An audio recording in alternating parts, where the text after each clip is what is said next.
Hello friends, कैसे हो आप सब। आशा करते हैं आप सब अच्छे होंगे। इस क्लास में यूपी टेट मैथ की संख्या पद्धति पहला चैप्टर कंप्लीट करेंगे और वही क्वेश्चन कराए जाएंगे जो एग्ज़ाम में पूछे जाते हैं।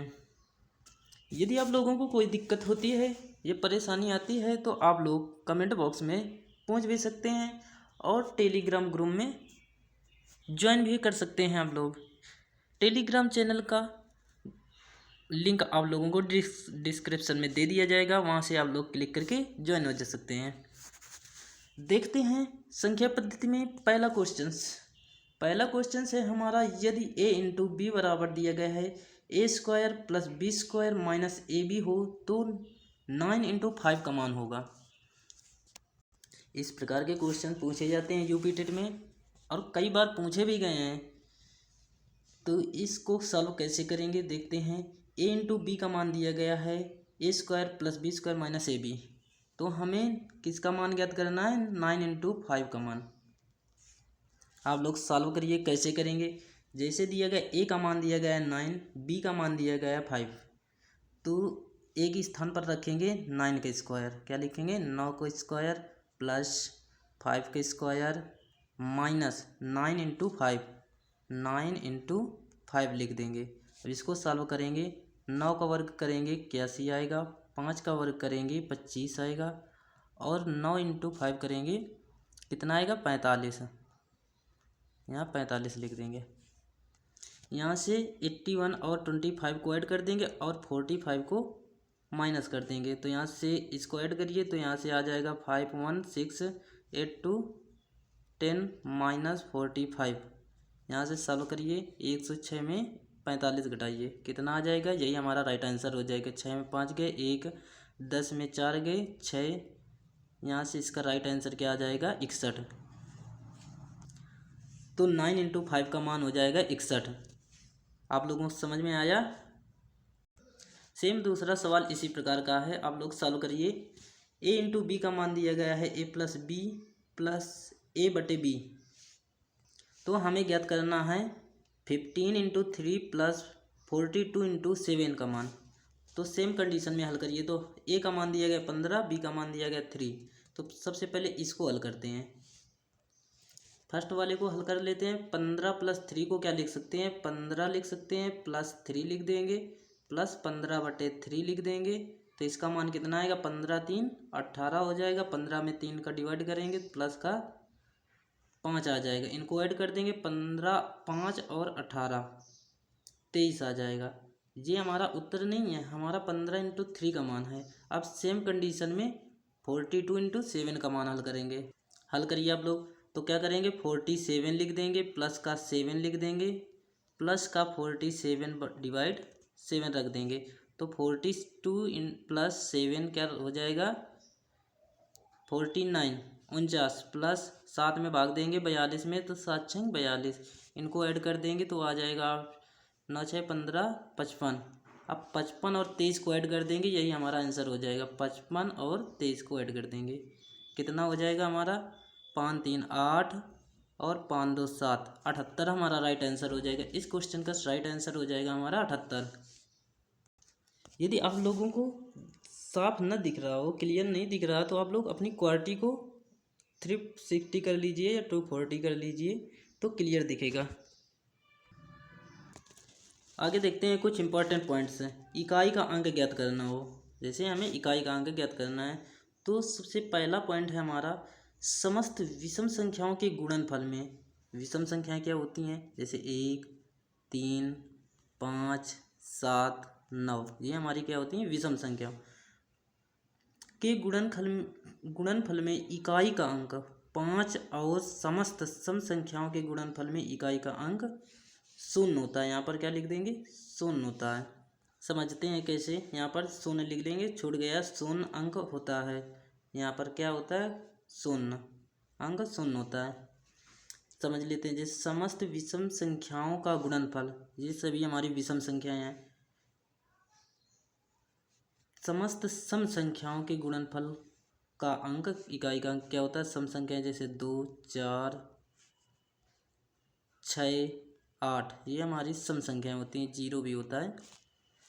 यदि इनका मल्टीप्लाई कराइए तो हमारा इकाई का अंक क्या होगा, किसी भी कराइए इनका समस्त कहा गया है तो सभी करार देंगे तो क्या आ जाए, यदि 2 और 5 कहीं भी आ जाता है इनका मल्टीप्लाई करने से हमेशा इकाई का अंक 0 होता है।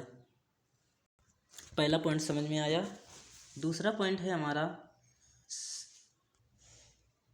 समस्त विषम अभाज्य संख्याओं के गुणनफल में इकाई का अंक 5 होता है। समस्त विषम अभाज्य संख्याओं की गुणनफल में इकाई का अंक 5 होता है। एक सेकंड इसको समझ लेते हैं क्या होता है। जैसे अभाज्य संख्याएं क्या होती हैं, 2 से स्टार्ट होती हैं 2, लेकिन इसमें विषम कहा गया है तो 3 हो जाएगा, 5 हो जाएगा, 7 हो जाएगा और क्या हो 9 नहीं होगा, 11 हो जाएगा। इसी तरीके डॉट डॉट आगे। आप लोग सभी लोग जानते हैं कि विषम अभाज्य संख्याएं क्या होती हैं, लेकिन विषम अभाज्य संख्या पूछा गया तो 2 को नहीं लेंगे। कह रहा इनका गुणनफल हमेशा क्या होता है 5 होता है। तो इनका मल्टीप्लाई कराइए आप लोग, कितना आएगा 5 आएगा। आप लोग करके भी देख सकते हैं। बात समझ में आई, करके देख लेते हैं। जैसे 5 दूनी 15, 15 हो गया, 15 में पहला इकाई का अंक 5 आया, 5 सते 35 इकाई का अंक क्या आया 5, 5 गुणे 11 करिए, 11 पच 55 इकाई का अंक क्या आया 5। तो इकाई का अंक 5 सदैव आता है। अगला पॉइंट क्या है, समस्त विषम अभाज्य संख्याओं के गुणनफल में इकाई का अंक 5 होता है। एक सेकंड एक छूट गया।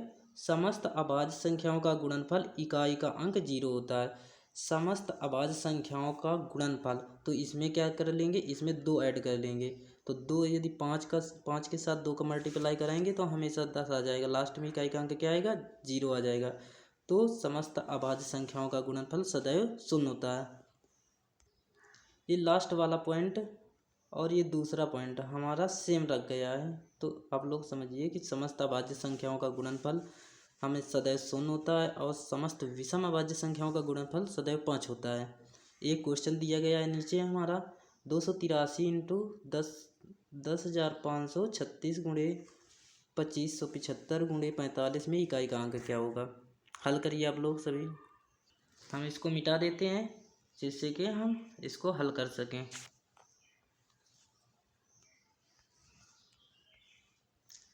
आप सभी लोगों ने हल कर लिया होगा। कैसे हल करेंगे देखते हैं। सबसे पहले इकाई का अंक लेते हैं। पहले में इकाई का अंक क्या है 3 और लास्ट वाले इसमें 10,536 में की इकाई का अंक क्या है 2, 2 को हल करिए। 283 में इकाई का अंक 3 है और 10,536 में 6 है।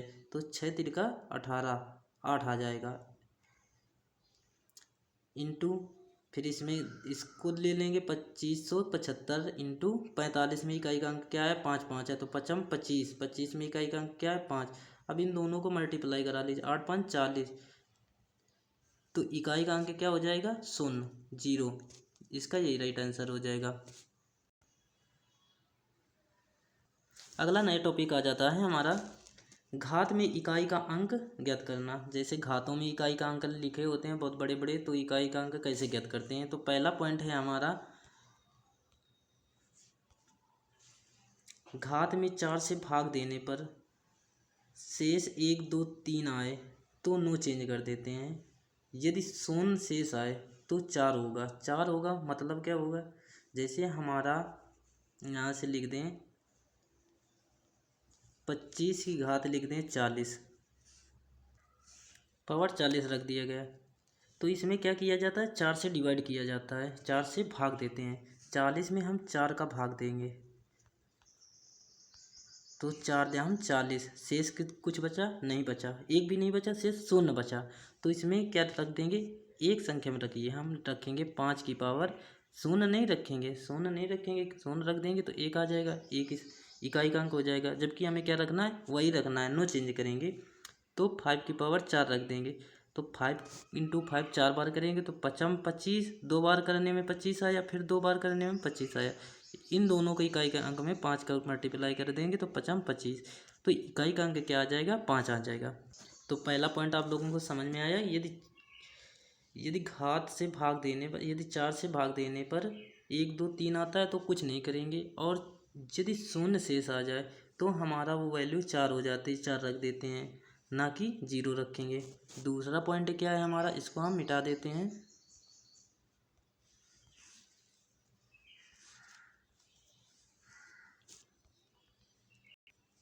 अगला पॉइंट है हमारा, यदि आधार में इकाई का अंक 0, 1, 5 या 6 हो तो प्रश्न को बिना हल किए इकाई का अंक वही रख देते हैं जो दिया गया होता है। अब इस पॉइंट को देखिए क्या मतलब है। यदि आधार का मतलब है जैसे 0 आ जाए लास्ट में, 1 आ जाए, 5 आ जाए या 6 आ जाए, तो हम क्या रख देते हैं, वही इकाई का अंक रख देते हैं। जैसे आ जाए 3750 की घात 822, तो इसमें इकाई का अंक क्या रख देंगे, वही रख देंगे, मतलब 0 है तो 0 रख देंगे। यदि यहाँ पर 1 आ जाए तो 1 रख देंगे, 5 आ जाए तो 5 रख देंगे, यदि 6 आ जाता है तो 6 रख देंगे। आप लोग करके देख सकते हैं। तो दूसरा पॉइंट यहाँ से क्लियर हो जाता है हमारा। अब एक दो क्वेश्चन कर लेते हैं। तो पहला क्वेश्चन है हमारा 2567 की घात 97। तो क्या करेंगे, 2567 को 97 बार गुणा करेंगे। इकाई का अंक हमें ज्ञात करना है। क्या करना है, इकाई का अंक ज्ञात करना है। तो ऐसे सभी को तो गुणा कर नहीं सकते, केवल क्या करेंगे, लास्ट वाले में ले लेंगे। क्या ले लेंगे, लास्ट का पहला पद ले लेंगे, इकाई का अंक ले लेंगे। 7 की पावर 97 को लिख सकते हैं। क्या लिख सकते हैं, 7 की पावर 97। अब 97 को 7 को 97 बार गुणा नहीं कर सकते। क्या करेंगे, 97 में 4 का डिवाइड तो कर सकते हैं, 4 को डिवाइड कर सकते हैं। क्या आएगा 4 दूनी 8, 1 बचेगा, 4 3 12, शेष कितना बच रहा है, शेष 2 बच रहा है। तो हमें क्या करना है, 7 की पावर हम 2 चढ़ा देंगे। हमें इतना नहीं करने की ज़रूरत, क्या कर देंगे, 7 की पावर 2, जितना शेष आ जाए। यदि 0 आता तो हमारा क्या हो जाता, हम 4 रख देते हैं, ना कि 0 शेष रखते हैं। तो 7 की पावर 2 लिखा है तो 7 सत्ते 49 हो जाएगा। तो इसका राइट आंसर क्या हो जाएगा, 9।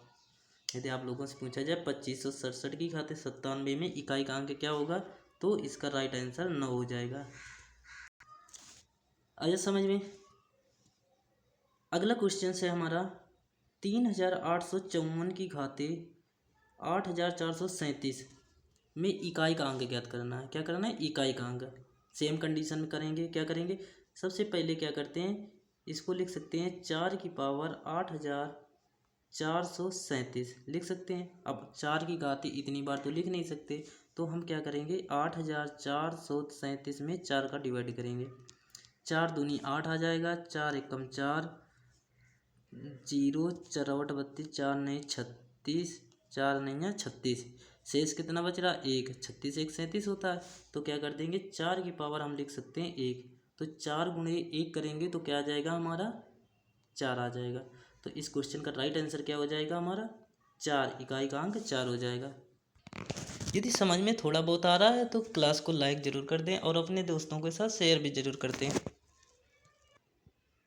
देखते हैं, कुछ प्रैक्टिस कर लेते हैं। तो पहला क्वेश्चन है हमारा, जेड का मान ज्ञात कीजिए। हमें क्या करना है, जेड का मान ज्ञात करना है। हमारा लिखा क्या है, एक सेकंड देख लेते हैं, सही से दिख नहीं रहा।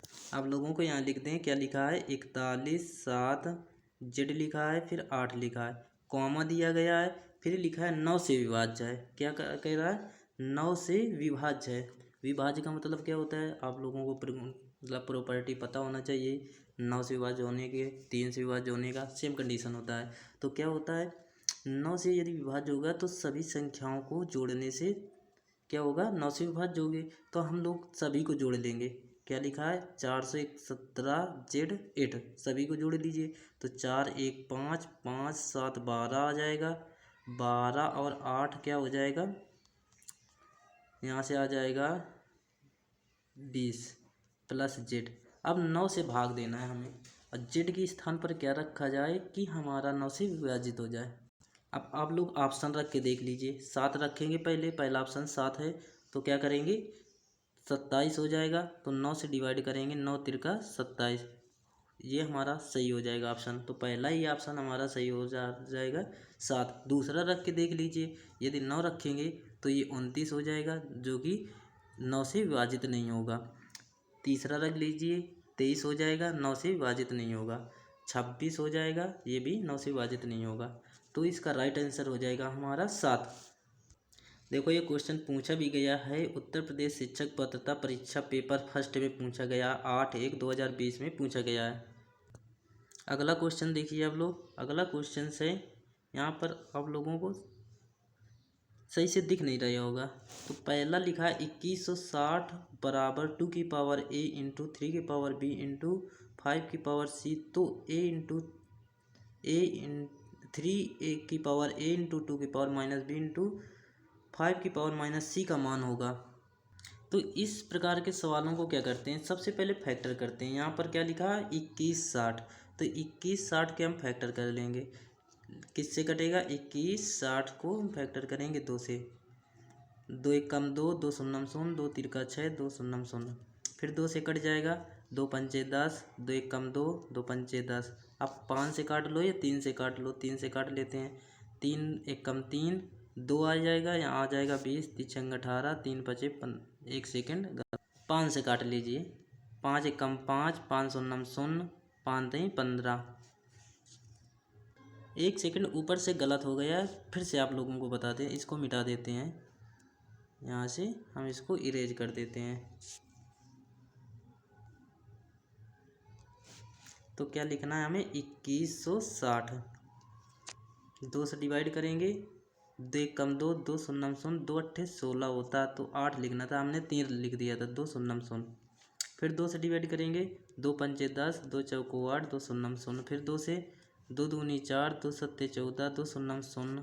फिर 2 से डिवाइड करेंगे, 2 एक कम 2, 2 तिरका 6, 2 पंचे 10, 135 आ जाएगा। 135 को यहाँ से डिवाइड कर देते हैं, 135। 3 से डिवाइड करिए, 3 चौको 12, 3 पचे 15। फिर 3 से डिवाइड करिए, 3 एक कम 3, 3 पचे 15। फिर से 3 से 3 पचे 15, 5 एक कम 5। अब यहाँ पर क्या करना है, हमें वो बनाना है, जोड़ा बनाना है। तो 2 कितनी बार आया है, 4 बार आया है। और 3 कितनी बार आया, 3 बार आया। 5 एक बार आया है। तो यहाँ हम पर लिख लेते हैं, 1 सेकेंड और ऊपर चलते हैं क्योंकि थोड़ा जगह थोड़ा कम है। तो 2 कितनी बार आया है, 4 बार। इंटू 3 कितनी बार आया, 3 बार। इंटू 5 कितनी बार आया, 1 बार। अब यहाँ से हम लोग कंपेयर कराएंगे। कंपेयर किससे करेंगे, 2 की पावर a लिखा है, 3 की पावर b लिखा है, इंटू 5 की पावर c लिखा है। तो a का मान यहाँ से हम कंपेयर कर लेंगे। तो a का मान 2 की पावर कितना लिखा है, तो a का मान आ जाएगा हमारा 4। b का मान आ जाएगा, यहाँ पर रख देते हैं, b का मान आ जाएगा 3 और c का मान आ जाएगा 1। अब इसको इरेज कर देते हैं कि हमारा क्वेश्चन पूरा यहाँ पर आ जाए, क्योंकि गुणनखंड सभी को करना आता है फिलहाल। तो a का मान आया था हमारा 4, b का मान आया था 3 और c का मान आया था 5। अब इसमें रख देंगे, किसका मान पूछा गया है, 3 की पावर a।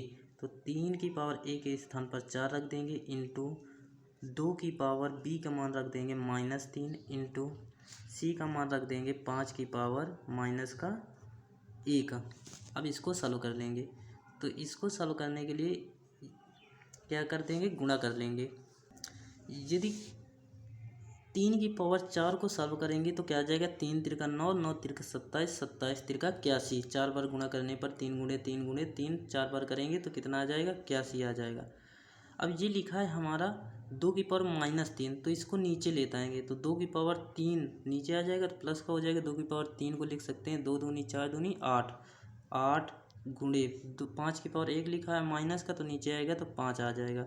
अब यहाँ से आ जाएगा हमारा राइट आंसर 81/8 × 40। यही हमारा राइट आंसर हो जाएगा। क्या हो जाएगा, 81/40। ये इस क्वेश्चन का राइट आंसर हो जाएगा। तो ऑप्शन नंबर कौन सा सही हो जाएगा, ऑप्शन नंबर ए। अगला क्वेश्चन है, ब्रैकेट में दिया गया है 2 की पावर -1, ब्रैकेट बंद है। फिर ब्रैकेट के अंदर है माइनस घात की पावर 1। तो इसमें सरलीकरण प्रस्तुत कीजिए। तो इसमें क्या क्या सही होगा, अभाज्य संख्या होगा, सम संख्या होगा, 2 का गुणज होगा, विषम संख्या होगा। इस क्वेश्चन को आप लोग कमेंट बॉक्स में कमेंट करेंगे। अगला क्वेश्चन है हमारा, निम्नलिखित में से कौन सा कथन सही है। ये उत्तर प्रदेश परीक्षा शिक्षक पात्रता परीक्षा पेपर फर्स्ट में 2020 में पूछा गया है। तो इस क्वेश्चन का पहला ऑप्शन है, एक अभाज्य संख्या विषम हो सकती है। एक अभाज्य संख्या विषम हो सकती है, कन्फर्म नहीं कहा गया कि विषम संख्या होती है। दूसरा ऑप्शन है कोई सम अभाज्य संख्या नहीं है। दूसरा ऑप्शन है कोई सम अभाज्य संख्या नहीं है। अगला है दो अभाज्य संख्याओं का योगफल सदैव अभाज्य संख्या होती है। अगला है सबसे छोटी अभाज्य संख्या एक होती है। इस क्वेश्चन का आप लोग कमेंट करिए कौन सा सही होगा। बहुत सिंपल क्वेश्चन है। देखो डी ऑप्शन में क्या कह रहा है कि सबसे छोटी अभाज्य संख्या एक है। देखो सबसे छोटी अभाज्य संख्या हमारी 2 होती है जो कि ये सम है। तो ये पहला, ये डी ऑप्शन तो हमारा गलत हो गया। अब ये क्या कह रहा है बी में कोई सम अभाज्य संख्या नहीं होती, अभाज्य संख्या सम नहीं होती। तो 2 हमारी सम संख्या होती है अभाज्य, तो ये भी ऑप्शन गलत हो गया। ये सी क्या कह रहा है 2 अभाज्य संख्याओं का योगफल सदैव अभाज्य संख्या होती है। 2 अभाज्य संख्याओं का योगफल सदैव अभाज्य संख्या होती है। देखते हैं 5 एक अभाज्य संख्या है और 3 हमारी अभाज्य संख्या है। इनका योगफल कह रहा है सदैव अभाज्य संख्या होती है। इनको जोड़ेंगे तो हमारा 8 आ जाएगा, जबकि 8 अभाज्य संख्या नहीं है। तो ये भी ऑप्शन हमारा गलत हो गया। ए ऑप्शन बचता है, कह रहा है एक भाज्य संख्या विषम हो सकती है। जो भाज्य संख्या होती है विषम भी हो सकती है और सम भी हो सकती है। तो पहला ऑप्शन हमारा इस क्वेश्चन का राइट आंसर हो जाएगा। अगला क्वेश्चन से गुणनफल में 2153 की घाते 167 में इकाई का अंक ज्ञात कीजिए। बहुत आसान सवाल है। तो क्या करेंगे, इसमें बताया गया है इकाई का अंक ले लेंगे 3 और इसमें घात चढ़ाएंगे 167 चढ़ा देंगे, कोई दिक्कत नहीं। लेकिन 167 बार 3 का गुणा करना बहुत मुश्किल है। तो क्या करेंगे 167 में क्या करेंगे 4 का भाग देंगे और जितना शेष बचेगा उतना घात चढ़ा देंगे 0 को छोड़कर। तो 4 का भाग दे देंगे, 4 चौको 16 और 4 एकम 4, 3 शेष बच रहा है तो 3 यहाँ चढ़ा देंगे। अब 3 की पावर 3 को लिखेंगे, 3 तिरका 9, 9 तिरका 27 लिख देंगे 3 गुणे 3 गुणे 3। तो 3 तिरका 9, 9 तिरका 27। तो इकाई का अंक आ जाएगा 7, जो कि पहला ऑप्शन हमारा सही हो जाएगा। यदि आप लोगों को समझ में आ रहा तो क्लास को लाइक करने में कोई कंजूसी नहीं करेगा। ये सभी प्रश्न पूछे गए हैं पेपर में 2020 में। देखो ये पूछा गया है, ये भी 2020 में पूछा गया है। तो ऐसा मत सोचना कि क्वेश्चन कराए जा रहे हैं कि पेपर में नहीं आते, यही ऐसे ही क्वेश्चंस आते हैं। आज का अंतिम क्वेश्चन है हमारा 22 नंबर में a/3 बराबर b/4 बराबर c/4 हो तो a + b + c/c का मान ज्ञात करो। ये इस प्रकार के क्वेश्चन दिए हों तो हम इनके सभी के बराबर कोई कांस्टेंट मान के वैल्यू हल करते हैं। हम डायरेक्ट हल करेंगे, क्या करेंगे इन सभी को ऐड कर देंगे। क्या कर देंगे, सभी को ऐड कर देंगे और डिवाइड जिसके दिए गए हैं वो कर देंगे। तो क्या करेंगे, a का मान 3 दिया गया है, b का मान 4 दिया गया है, c का मान दिया गया है 7 बटे क्या कर देंगे c का मान 7 दिया गया है। सभी को ऐड कर दीजिए, 4 3 7 7 7 14, 14 बटे 7 आ जाएगा। तो इसको डिवाइड काट देंगे तो 7 दूनी 14। तो इस क्वेश्चन का राइट आंसर 2 हो जाएगा। ऑप्शन नंबर सी है इस क्वेश्चन का राइट आंसर हो जाएगा। 2017 में ये क्वेश्चन पूछा गया है। आप लोग कहोगे कि इतना सरल भी आता है, बिल्कुल आता है। देखो अगला क्वेश्चन है हमारा 378 गुणे 236 गुणे 459 गुणे 312 के गुणनफल में इकाई का अंक क्या होगा। आप लोग बिल्कुल सिंपल तरीके से हल कर सकते हैं। क्या करेंगे, इन सभी को गुणा तो कर नहीं सकते, सभी का इकाई का अंक ले लीजिए। पहले का है 8 और दूसरे का 6, तो 8 चौको 32 लिख देंगे। तीसरे और चौथे में लीजिए 9 और 2, 9 दून 18। अब इन दोनों में इकाई का अंक ले लीजिए 8 और 2, 8 दूनी 16, 6 आ जाएगा इकाई का अंक। तो ऑप्शन नंबर ए इस क्वेश्चन का राइट आंसर हो जाएगा। अब क्लास यहीं से समाप्त करते हैं। यदि क्लास अच्छी लगी हो तो अपने दोस्तों के साथ शेयर करें और कमेंट बॉक्स में कमेंट ज़रूर करें।